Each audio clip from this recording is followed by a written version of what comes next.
Welcome to Practical Motoring. We're going to talk a little bit about driving on gravel, dirt and sand.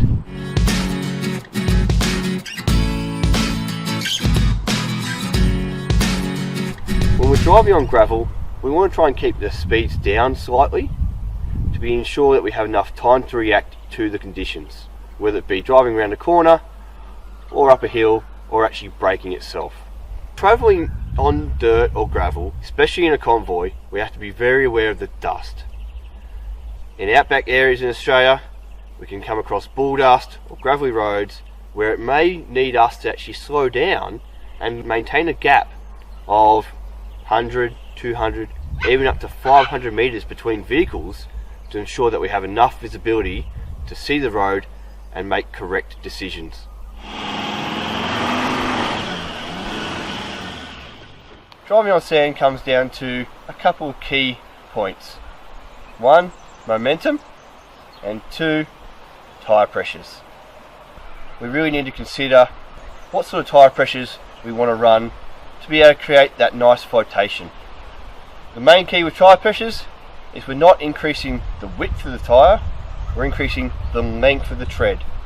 That creates a nice flotation device that keeps us up on top of the sand. So we're floating along instead of bogging down. Now remember, be aware that your tyre pressures are reduced and that you will need to take a larger turning circle and never ever drive across a dune. Only straight up or straight down.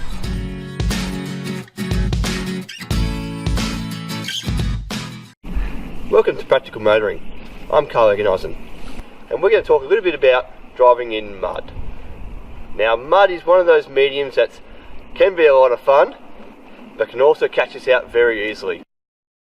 When we're looking at a mud puddle or a muddy track, what we always want to do is try and walk it first, see where we're going to go, see where we can actually drive, and think about where we're actually going to lose traction. So on a puddle like this, we're going to get a nice little bit of a stick, walk through, checking the depth of the bottom and checking the firmness of the bottom as well, making sure that we're actually not going to belly out and we can maintain that traction all the way through.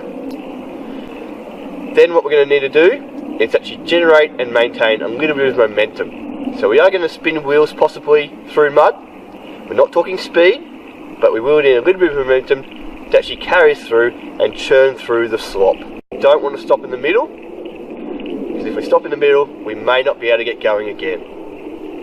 If need be, you may want to throw some rocks or some material into the hole to fill it out a little bit, but please be aware, never throw long sticks or logs into a hole, as what they can do is that you can flick up and get jammed up against your vehicle underneath. They can do damage and you can become very stuck and it becomes a very difficult recovery. So if you're going to use logs or sticks, use very short ones and put them across the track, not lengthways. You may also need a guide because it's very easy to lose your wheels and your wheel placement in the mud. You may think you're going straight because the ruts are forcing you straight, while in reality you're actually driving sideways, pushing the vehicle along like this, making it very difficult for yourself and the vehicle. And don't forget, the more enthusiastic you are in mud, the longer it takes to clean the car at the end of the day.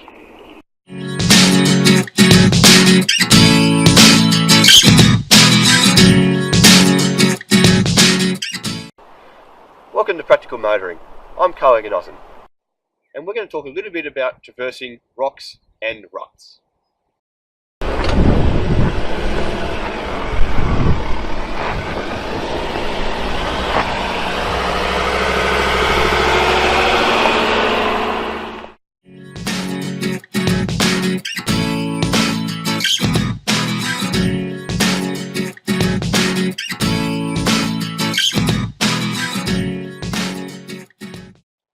So what we want to try and do is actually pick a line that's only going to expose one wheel at a time to the hole.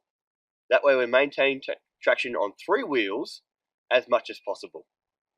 Now we are going to need a little bit of momentum to actually carry our weight through the obstacle. and we do want to be in low range because we want to keep it nice and slow and controlled. Now, in a dry weather condition, we can actually try and traverse this rut. We'll straddle the rut itself. We'll have one wheel on the high ground over here and one wheel on the high ground over here. That works fine when we've got the traction in dry weather. If it was wet and slippery, we may actually position ourselves in the rut in the first place to actually avoid sliding in during our ascent.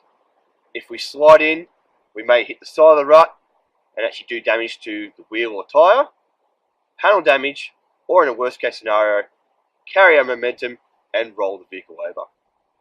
So remember, get your observer out, make sure that they help you pick the right line, walk the track before you attempt it, and if need be, give it a miss.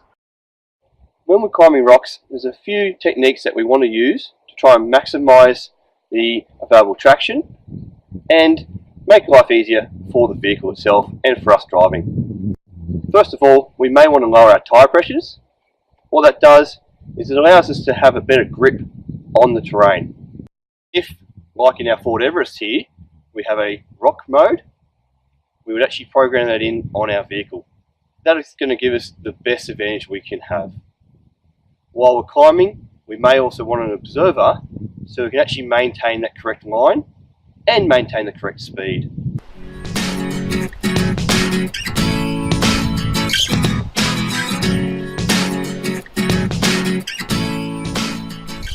Hi, welcome to Practical Motoring. My name's Carl and today we're going to talk a little bit about river crossings. Our main aim is to obviously pass through the river safely and environmentally friendly. Firstly, we need to actually check out the river crossing. We need to look at the bottom, see where we're actually going to drive, and especially see where our exit is.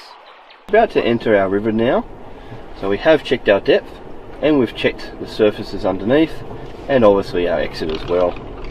So as we enter nice and gentle, we don't want to rush in and create too much of a splash.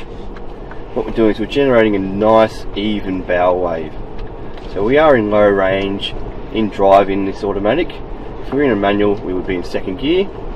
Just enough momentum to push ourselves through without actually doing any damage to either the vehicle or the environment.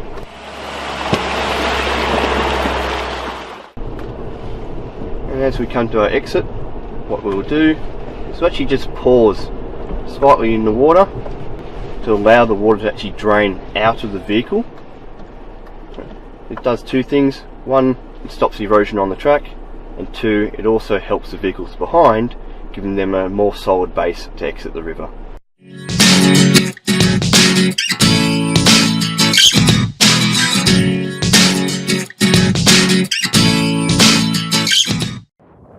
Hi guys, this is Practical Motoring, and today I'm going to show you a few things about the Ford Everest that can help it take the sting out of towing.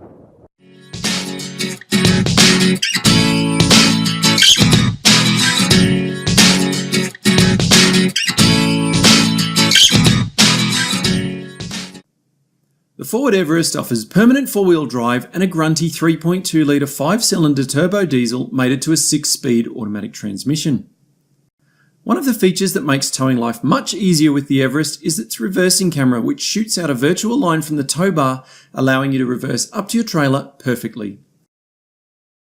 While most states allow you to tow at the posted speed limit, some car makers like you to travel a little bit slower. Ford Australia recommends you stick to a maximum of 100 km an hour when towing with the Everest for the first 1600 km of run-in.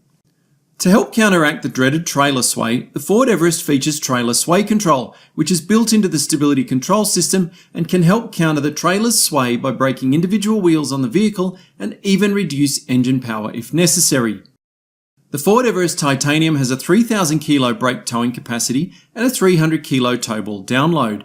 When towing off-road, the Ford Everest terrain management system should be used to tailor the vehicle to suit the terrain you're towing across. So, if you're towing in sand, then select sand mode. You should also drop your tyre pressures, as well as those on your trailer. And if you're towing on a wet, muddy track, then make sure you reduce your speed to suit and, as much as possible, stick to the crown of the track to reduce the risk of sliding off the track.